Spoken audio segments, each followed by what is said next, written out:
Hi friends, मैं बबुल नायक आपको मेरे चैनल बीन अकाउंटिंग पर स्वागत करता हूं। आज हम अकाउंट के चैप्टर नंबर 7 स्टैंडर्ड 12 के चैप्टर नंबर 7 जो अकाउंट के हमने आगे थियरी पढ़े थे, अब थियरी बेस पर क्वेश्चन आंसर करने वाले हैं। चलिए आज जो टॉपिक फर्स्ट स्टार्ट करें वो विसर्जन की हिसाबी असर।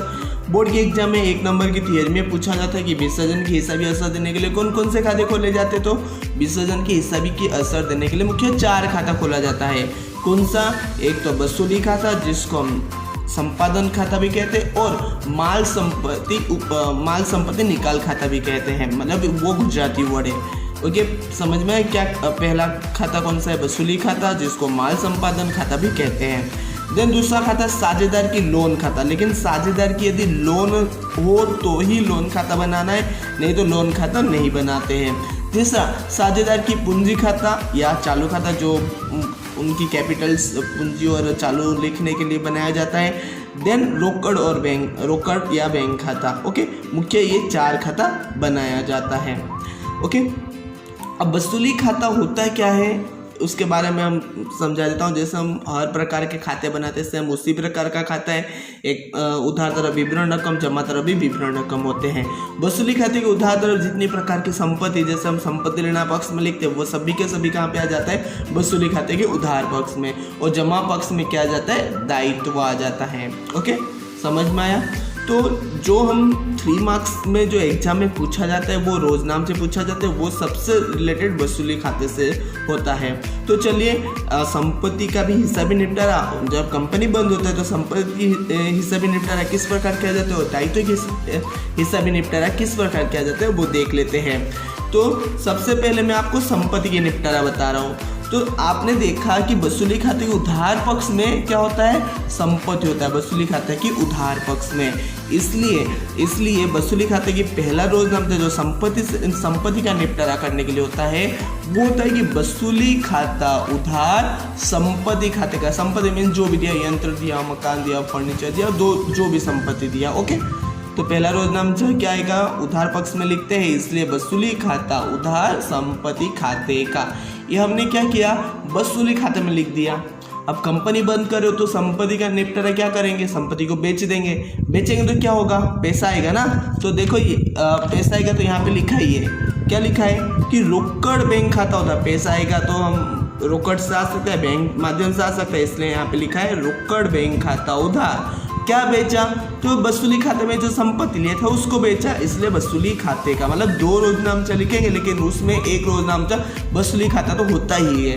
यदि आपको है ना पता ना चले कि वसूली खाता उधार में लिखना है, जमा में लिखना है, तो आप क्या करो? सेकेंड रोज नामचा पहले लिख देना। कैसे? तो आप देखोगे संपत्ति, तो संपत्ति को क्या करेंगे? बेचेंगे तो क्या आएगा? पैसा आएगा। पैसा आए तो क्या लिखते? उधार पक्ष में लिखते हैं, इसलिए यहाँ पे लिख दो कि रोकड़ बैंक खाता उधार वसूली खाते का। मतलब रोकड़ बैंक खाता उधार हो गया, एक खाली बचा तो वहाँ पे क्या लिख देंगे? वसूली खाता। यहाँ पे वसूली खाता जमा है तो पहले रोज नाम से में क्या होगा? वसूली खाता उल्टा होता है, मतलब उधार होगा, इसलिए यहाँ पे वसूली खाता उधार। जो संपत्ति दिया उसका नाम लिख दो, सिंपल सी है। 3 नंबर ऐसे ही मिल जाएंगे। फिर दायित्व का निपटारा वैसे ही। चलो मैं दूसरे रोज नाम से पहला रोज नाम से बताऊंगा। दायित्व मीन्स क्या होता है? किसी को हमको चुकाना पड़ेगा, मतलब किसी की लोन की पैसा हो या उधार लिया पैसा हो, नहीं तो लेनदार हो तो चुकाएंगे। तो क्या होगा? पैसा जाएगा, इसलिए रोकड़ बैंक खाते का। चाहे तो जमा होता है ना, इसलिए जमा में लिख दिया रोकड़ बैंक खाते का। जमा में लिख दिया तो उधार खाली रहा, तो उधार में क्या आ जाएगा? वसूली खाता आ जाएगा। ओके, तो दूसरा रोज नाम चाहे कंप्लीट होगा। पहला रोज नाम जब लिखेंगे तो देखो वसूली खाता क्या यहाँ पे कहाँ पे है? उधार में, तो सेकंड में पहले में क्या आ जाएगा? जमा में। तो वसूली खाते का देखो जमा में लिखा, और उधार खाली बचा तो उधार में क्या लिख देना है? जो दायित्व है वो दायित्व लिख देना है। चलिए जो एक्सरसाइज के क्वेश्चन है ना उसको करते तो बेटर तरीके से समझ में आ जाएगा। क्वेश्चन नंबर 5 के सब क्वेश्चन नंबर 1 जो रोज नाम से लिखा है, जिसे जो 3 मार्क्स के लिए इम्पोर्टेंट है। क्वेश्चन ऐसा है कि पेढ़ी के विसर्जन के समय ख्याति की बही कीमत 56,000 है। ख्याति बही कीमत कितना है? 56,000 है।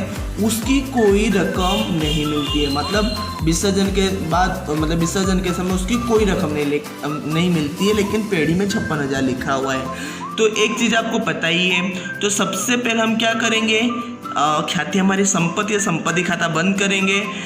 ओके, जैसे हम रोज नामचा लिखते हैं वैसा ही मैंने फॉर्मेट बनाया कि तारीख, विवरण, खापरू और उधार और जमा। ओके, ये उधार हो गया और ये जमा हो गया।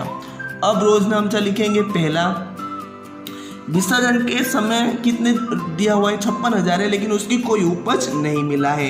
ये हमारा संपत्ति और संपत्ति खाता उधार लिखा जाता है, इसलिए लिखा कि वसूली खाता उधार। मैंने अभी कुछ समय पहले ही आपको रोज नामचे संपत्ति की निपटारा बताया था, और संपत्ति होते क्या लिखना है, वसूली खाता उधार। संपत्ति खाते का तो यहाँ पे संपत्ति क्या है, ख्याति है, तो यहाँ पे लिखा ख्याति खाते का अमाउंट कितना है, 56,000 है, तो यहाँ पे उधार में 56,000 और जमा में 56,000। विवरण लिखना कंपलसरी है। विवरण क्या लिखोगे, वसूली खाते में कब लेकर आते हैं, जब संपत्ति खाता बंद करने के बाद वसूली खाते में लेकर आते हैं। तो आप यहाँ पे लिख सकते हो संपत्ति खाता बंद किया उसका। ओके, ये हमारा हो गया पहला रोज नामचा। उसके बाद क्या बोला है, उसकी कोई रकम उपज नहीं मिला, मतलब उसकी कोई रकम उपज मिला होता तो लिखते, बट यहाँ पे उपज मिला ही नहीं, तो लिख देना यहाँ पे यहाँ उपज नहीं मिला, इसलिए उसका रोज नामचा नहीं होगा। ओके, आया समझ में। उपज मिला होता तो रोज नामचा लिखते हैं, उपज मिला ही नहीं तो रोज नामचा नहीं लिखेंगे। इतनी करने के लिए हमको 3 मार्क्स मिलता है। ओके, चलिए सेकेंड क्वेश्चन देख लेते हैं। सेकेंड क्वेश्चन ऐसा लिखा है कि विसर्जन के समय जमीन मकान 8 लाख, विनियोग 2 लाख दिया है, और क्रमशः 9 लाख और 1.5 लाख मिले। मतलब बेचने पर 9 लाख और 1.5 लाख मिले, लेकिन दिया मूल कीमत कितना है, वही कीमत उसकी। जमीन मकान 8 लाख, विनियोग 2 लाख है, और जमीन मकान बेचने पर 9 लाख और विनियोग बेचने पर 1.5 लाख मिला।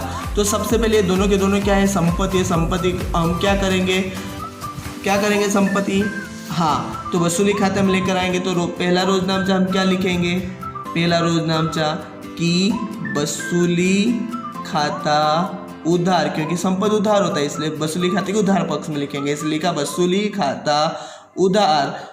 यहाँ पे संपत्ति क्या क्या दिया है, जमीन मकान दिया है, तो लिखा जमीन मकान खाते का, और दूसरा क्या दिया है, विनियोग दिया है, तो और क्या लिख दोगे यहाँ पे, विनियोग खाते का लिखा है। उसके बाद यहाँ पे उधार, ऊपर हम जैसे रोज नामचा लिखते उधार, जमा, खापरू और यहाँ पे विवरण और तारीख। ओके, सो जमीन मकान यहाँ पे कितना दिया है, 8 लाख, तो जमा में लिखे तो जमा में लिख दिया 8 लाख।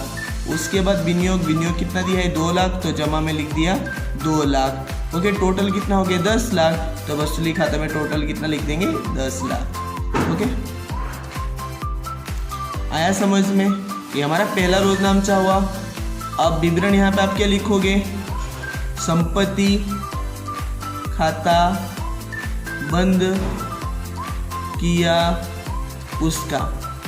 ओके, देन सेकेंड रोज नामचा, उसको बेचने पर हमको कितना मिला, उपज कितना मिला, 9 लाख और 1.5 लाख मिला, और बेचेंगे तो हमारे पास पैसा आएगा ना, आएगा तो सेकेंड रोज नामचा क्या लिखेंगे कि रोकड़ पैसा आएगा, तो रोकड़ बैंक खाता उधार, रोकड़ या बैंक खाता उधार।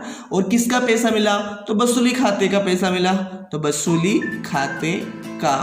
ओके, सो अमाउंट कितना लिखोगे यहाँ पे, तो यहाँ पे 9 लाख और ये 1,50,000 मिला के टोटल कितना हुआ, 10,50,000 हुआ ना। तो यहाँ पे हम कितना लिख देंगे, यहाँ पे उधार में 10,50,000 और जमा में कितना लिखेंगे, 10,50,000।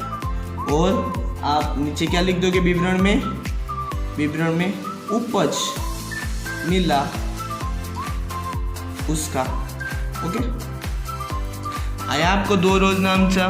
आई थिंक आपको ये एक पहला और दूसरा रोज नामचा समझ में आ गया होगा।